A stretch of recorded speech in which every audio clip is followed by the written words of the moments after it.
I carabinieri di Agrigento hanno sequestrato una vera e propria Santa Barbara di giochi di fuoco per Capodanno. Ben 1140 confezioni di prodotti pirotecnici, 62 batterie di supporti per il lancio dei fuochi, inneschi di vario genere, pericolosissime bombe carta.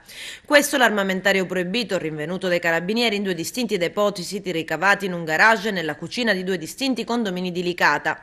In tutto oltre 3 quintali di giochi pirotecnici proibiti contenenti pericolosissimo materiale esplosivo illegalmente detenuto e destinati a finire sul mercato nero in occasione delle ormai prossime festività natalizie di fine anno. Botti di ogni genere molto pericolosi a causa dell'elevato potenziale esplosivo costituito dal considerevole contenuto pirico erano così pronti alla vendita in un vero e proprio supermarket dei fuochi artificiali.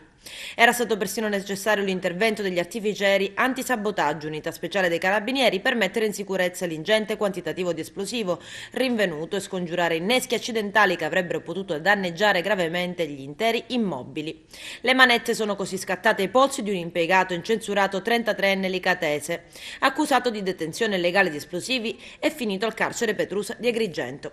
L'operazione, che rappresenta uno dei più grossi sequestri mai effettuati a fine anno nella provincia di Agrigento, rientra in un piano di controlli straordinari disposti dal Comando Provinciale dei Carabinieri di Agrigento al fine di rendere più sicuri i festeggiamenti natalizi e di fine anno.